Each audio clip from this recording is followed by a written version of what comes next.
Hello, everybody, and welcome to the Business Strategist this week with myself, Adam Strong.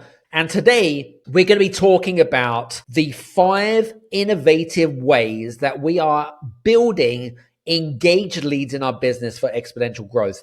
The reason I wanted to jump on here and explain this with you guys is purely because there's a lot of businesses and a lot of conversations that I've had, not just specifically in the past, but like recently, where they're depending on one stream of lead generation, right? It's not reliable. So what I want to do is I want to share with you around the 5 ways that we're driving leads in our business. And maybe you're going to get some epiphanies. Maybe you're going to employ some of the techniques and some tactics from what we're doing into your own businesses. Let's get into the gist of today. But before we do, if you're listening to me live, use the hashtag live. If you're listening to the replay, use the hashtag replay. And if you're listening to this on the podcast, I put all the podcast notes on the session below, of course. You can follow me here over on Apple, on Spotify, or any amazing podcast streaming platform.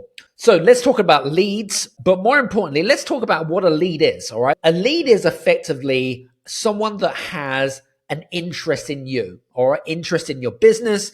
Now, a lot of businesses really struggle on lead generation. Now, I'm going to be totally honest with you here, okay? For years, I struggled with lead generation, and I'm talking years. I know the reason why we struggled with our lead generation, and it was mainly because of our brand identity, our brand messaging, etc., etc.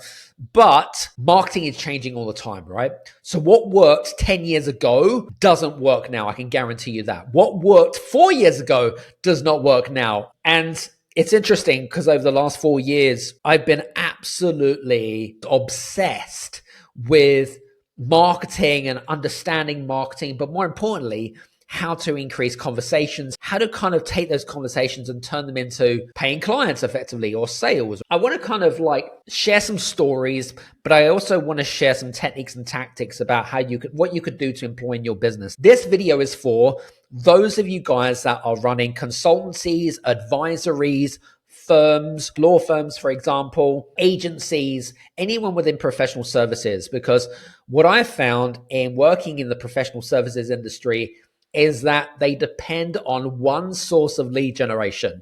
And you've guessed it, it is recommendations and referrals. Now, listen, I am a big fan of recommendations and referrals. In fact, one of our best clients has a business which has solely been on referrals and recommendations. He's built a £250,000 business based on that. But think of that. He's used that one lead generation source to build a 6-figure £250,000 business, right? If he employed more lead generation strategies in his business, think of what that would do to his business. Now, where do leads come from? Everyone that's got one of these, a mobile phone, of course, and the contact details on your mobile phone, they're all leads. Whether it be friends, whether it be family, whether it be business contact, people that you've met in networking, people that follow you on social media, they're a lead. And most people know around 1,500 people without even kind of contemplating on it, right? So that is a lead. The purpose of today's video is more specifically around not about how to generate leads, but more around how to capture engaged leads, because that is where the gold mine is. That's where the magic is created. By the way, if you are listening to me, because I know that we've got loads of people that are listening to me here over on LinkedIn and on Facebook, of course, please say hi.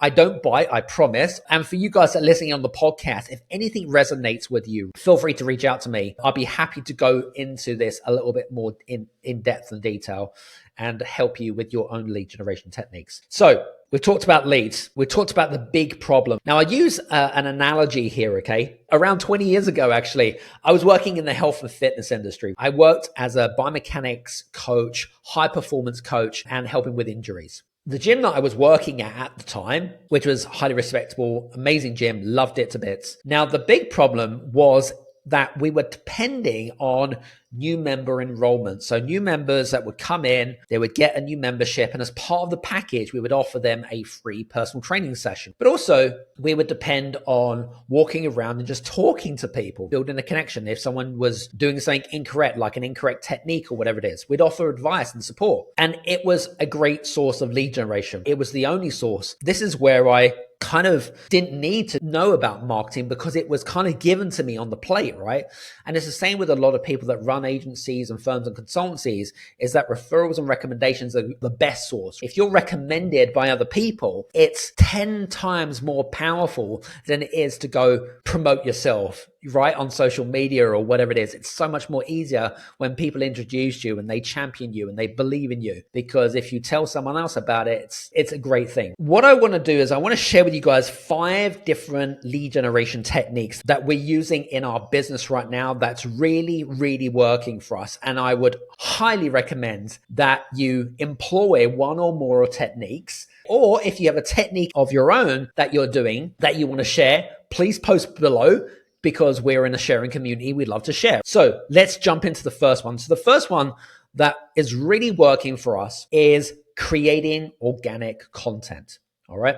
Now, over the last 9 to 12 months, I've been obsessed with LinkedIn. LinkedIn is such a great platform. It's where a lot of our audience hangs out. You know, LinkedIn is one of those platforms that's ever evolving. One of the things that I had learned, there's this big debate around when you create content, do you go wide or do you go deep? And so one of the techniques that we've been employing in our business is by going deep effectively. One of the things that I'm absolutely obsessed with is taking a piece of content or creating a piece of content, sticking it out on LinkedIn, okay, and really being consistent on that content, changing it up. You know, that might be repurposing it, asking for people's opinions on polls, whether it be to put postings out, whether it be to, you know, just whether it be out carousels or live streaming like we are right now. So it's kind of like creating different forms of content because people take information in different ways. So being consistent on LinkedIn, which is probably the reason why I've been awarded the top voice badge on LinkedIn, okay, because of the consistency and just kind of sharing my own voices and opinions.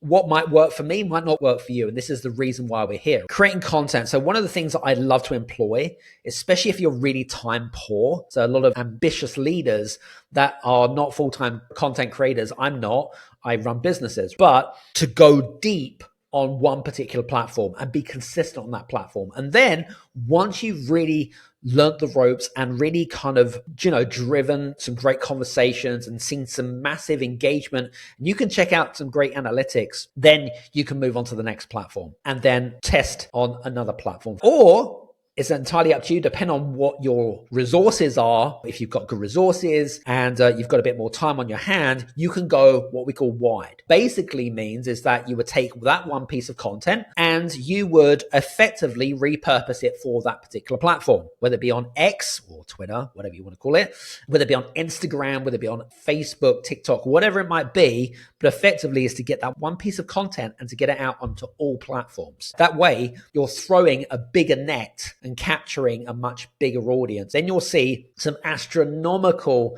amounts of followings on your social media. And obviously, it takes a lot of energy and it takes a lot of resources to be able to do that, but the rewards are very, very good. There is no right or wrong strategy. You either go deep or you go wide. Personally, I'm a big fan of going deep and then kind of going bigger and bigger and bigger from there, but that's just me. So that is the first technique, is creating engaging content. And I always use the analogy of, I'm a big fan of 2 people in particular. I'm a big fan of Alex Hormozy and I'm a big fan of Russell Brunson, because they harp on about the particular technique which works really, really well, which is hook, story, offer. Now, I don't put offers. What I tend to do is put out lots and lots of value, give. And then maybe 1 in 10, I might ask. But the best thing to do is to actually give in public and ask in private. Okay. That's something that I've learned from Alex Hormozy. And I think it really works really, really well. The more that you give, the more that the platforms love it, because effectively, if you're being educational and you're being inspiring, they're going to bump your profile up. They're going to help you to sit you on the stage, that the education that you're giving out, the value that you're giving is of good value. They're going to help you create the impact. So that's the first one. Secondly, is to create a waiting list. Now, first of all, I wanted to kind of give a big shout out to Mr. Daniel Priestley, of course, who was one of my first mentors, and Steve Oddy, who created an amazing piece of software called Score App. Score App is effectively a piece of software where you can create different forms of waiting lists. Now, we actually created a waiting list back in, I don't know, we finished it in October, but it was kind of like long form sales copy. And I wanted to employ the techniques of that into a waiting list. If you are struggling to sell products, if you're bringing out a book, if you want to create a new offer, or if you want to bring out a new program, whatever it is that you offer, advisory, consultancy, whatever it might be, the best thing that you can do to employ to show that this could actually work is to have a number of customers that's willing to buy from you. Let me give you some context. If you ever walked past a restaurant and it didn't matter what time of the day it was, whether it be daytime, lunchtime, evening, or whatever it is, they always had a queue. I knew that restaurant. I was always fascinated as to why they always had a queue of people, regardless of the time of day. What you want to do in your business is you want to create that same energy and environment where you've got a number of customers, is to create the environment of how customers and clients actually come on board. You've got to create the demand. You've got to position yourself and create that demand. So create a waiting list and use what we call sales signals on social media. And it might be that you want to use a poll, for example. Say, for example, that you were a lawyer, and say you are an IP lawyer and you wanted to create a offering for them. And one of your sales signals would be is, if we was to create some new content around IP and licensing, would that give you some value? And just create a poll around it. And if you get enough yeses, then guess what? You can create something for those people. And then you would employ a waiting list, etc. Because normally most of us have a capacity as to how many clients or customers we can take on per year, right? Because there's only so much time in the day. So creating that waiting list creates demand. You've got to create the demand, create the environment that creates that demand. So that is my second great innovative lead generation technique that's really working for us. And we've also created things like quizzes, for example. Again, the quizzes are a great tool to help highlight some of the challenges and problems that our clients are facing. And then we can help them to work out a strategy to be able to help them to scale their business. Because that's effectively what we do, is we help businesses scale. Now, number 3, podcasting. I've been a podcaster for over 3.5 years now. And podcasting is the long game. There's no doubt about it. So for those of you that really want to enhance your public speaking skills, that you want to get your message out there to a bigger audience or whatever it is, one of the great ways to do that is through a podcast. There are just over 3 million podcasts in the world. Compared to the amount of people that are in the world, there is a huge opportunity to get your message out there. We found podcasting particularly fruitful, especially in the first 100 episodes or so. What you'll find is that you're finding your feet, you're learning the ropes, and you're trying to build up a loyal tribe, a loyal following of raving fans effectively. We've managed to build our podcast to the top, a globally ranked podcast in the top 1.5% in the world. Now that's taken a long time, right? That's taken experimentation, it's taken whatever it is. But my advice to you guys is that if you're interested in podcasting, whether it be as a guest, if you're looking to be a guest, there are loads of great directories out there. There's podmatch.com, there's Guestio, there's matchmaker.fm. Get yourself on those types of directories. Get your profile out there, because there are loads of podcasts looking for great people like you to get their message out. These are just great ways. Now, if you're looking to create a podcast, of course, one of the things that we're doing with a few of our clients is we are helping them to launch their own podcast so they can elevate their brand. So if you're interested in learning about that, feel free to drop me a message. I'm happy to go through that with you guys. So that's number 3. Number 4, probably one of my favorite techniques of lead generation is collaborations. I'm just going to tell you about kind of what I look for in a good collaboration, because I saw a post and it was on a business Facebook group that I'm part of. They were sharing about, they had this massive enthusiasm about, they've identified someone that could potentially be a great collaboration for them because they had access to clients that they wanted access to and vice versa. But the big problem is that it just didn't feel right. And the reason why it didn't feel right is because there was a misalignment between the other person's values and your values. So when we look for good collaborations, we like to make sure that our values are aligned. So that's really important. Number 2 is that you've got to create a win-win situation. So what is the win-win situation between you and the other person? And number 3, why do you want to work with them specifically? And it's not because you want to get access to their client base. That's the wrong answer. The right answer should be, why genuinely do you feel like there's a great opportunity to collaborate? And a really great example of this is that we've recently done a great collaboration with London Business Network. So they've run numerous networking events in London, of course. And we recently done a collaboration with them because we felt like some of our clients could really help benefit through both of our expertise, but also through different diversities of different events as well. So collaborations, like what is it that you're doing to collaborate with people? And it could be people in your industry. It could be people that, like, say, for example, you run an accountancy firm, and it could be that your accountancy firm specializes in working with SMEs. So who has access to different SME? It could be banks that you want to do a collaboration with. It could be a bookkeeper that you're doing a collaboration with. It could be other business mentors. Like, who could you create in terms of a power team that would help not only drive leads, but also to help provide that win-win situation? So think about it. Collaborations are just so one of my all-time classic favorites. And the last one that I'd like to share with you, and this is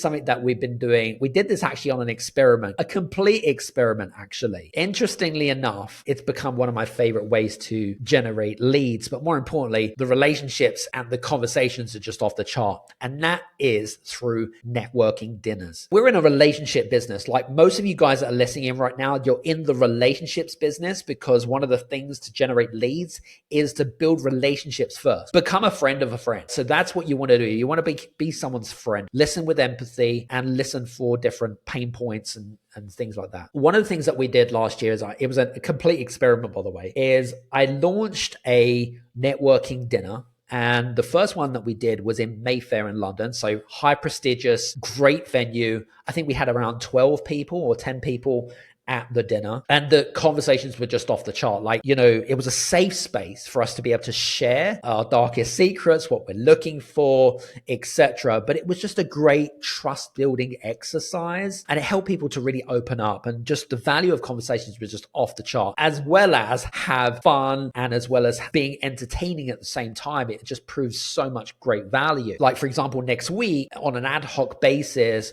we actually are doing another 5-star Michelin star dining experience for some of our clients and for some of the audience members as well. We tend to attract high net worth individuals, ambitious leaders and entrepreneurs that just want that high level of connection. This is where we do deals. This is where we facilitate deals, ladies and gents. So what are you doing in your business to help facilitate deals? How are you being a deal maker? Because, and it is a really great analogy here, and there's a great example by one of my old clients as well, Mr. Stuart Johnson, who's a financial advisor and a bloody good one too. He actually runs networking events outside London, and he creates a networking event for suppliers to be able to talk and have a conversation. He's created that event for suppliers to be able to collaborate in business. What are people going to think about that, right? They're going to see him as the go-to expert when it comes to financial advice, right? Because he has been the one that's created this. And it's within our human DNA to reciprocate.